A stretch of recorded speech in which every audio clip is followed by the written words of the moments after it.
And now for our third questioner.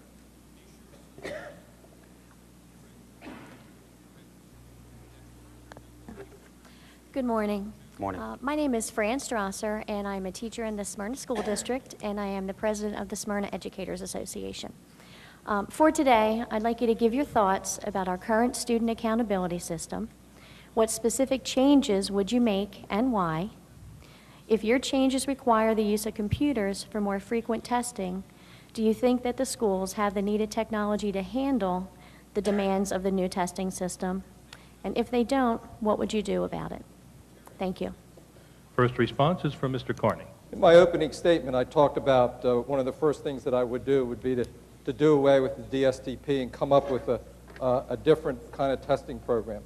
About a year ago, I attended a hearing in the Senate chambers, the Senate hearing room, and it was a presentation by Nancy Dory, who's the coordinator of the pilot NWEA program.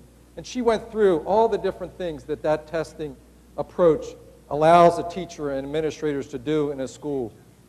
First of all, it's adaptive to the student's ability to answer the questions. And so if you get a couple questions wrong, it goes to next ones. It gives you the opportunity to regain your footing and move along.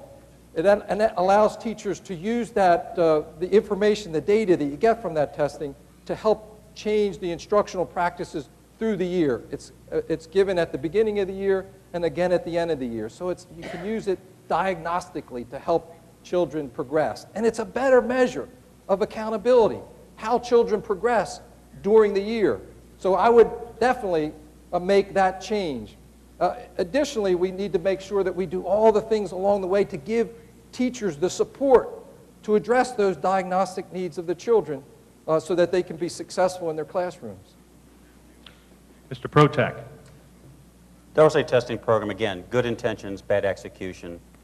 In my humble opinion, and what teachers have told me, the test to be not a high-stakes test where you get results literally months away. Smaller tests, smaller increments, quicker results, and here's a unique concept, something that matches student curriculum and teacher training.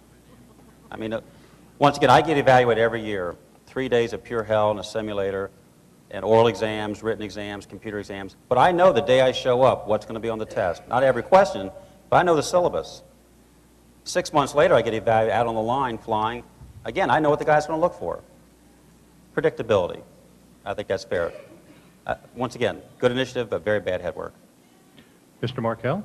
The people in this room and those you represent, I believe, know more about education than anybody else in this state, which is why I've spent so much time over the last couple of years up and down the state, district after district, classroom after classroom, asking for your advice. Over and over and over again, the single most important change to the public education system in Delaware that I have heard about has been to scrap the Delaware student testing program and to replace it with a test that makes sense. Not a test that labels kids, not a test that's designed to label kids, but a test that helps you teach, that helps you figure out how much a kid's learning, how much progress a student's making, how do you have to change your teaching style in order to help the student advance during the course of the year. You feel hamstrung. You're not getting information back in real time. My daughter just took the DSTP a couple weeks ago. That information is not going to come back in time for her teacher or for her school to do anything with it, to change the way they teach my daughter. What good is that? It doesn't do you any good. It doesn't do us any good. I don't think it does anybody any good. So we'll replace it. We'll replace it with the kind of test that you referenced in your question, which does require, I think, probably the computer technology, which means we have to provide the funding both for the equipment and for the training. The real question is, why has it not happened yet? I mean, other states are so much further along than Delaware is on this issue. Oregon, many states have made great progress for a lot less money. Oregon serves 5 times as many kids, spends half as much money as we do. What has taken us so long? That's the real question.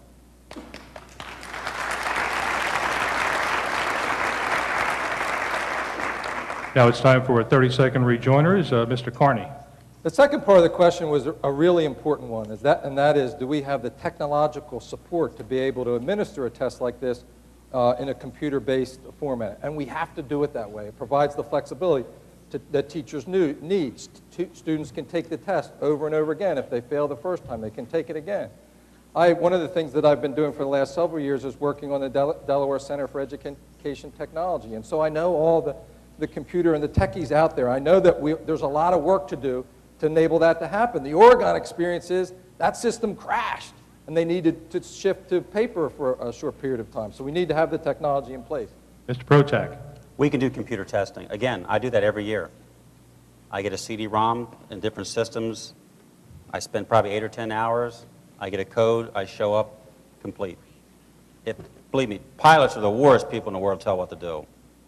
If 10,000 of us can figure it out and show up on time with the right information, yes, we can do it. And as governor, I would commit the resources to make sure we do online testing. Absolutely.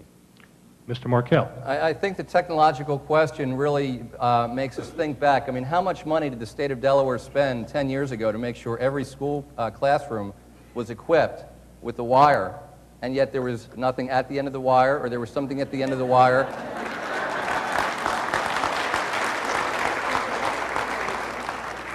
Or there was something at the end of the wire which didn't work, and the schools hadn't planned to have enough technology people, technical assistants prepared to fix it.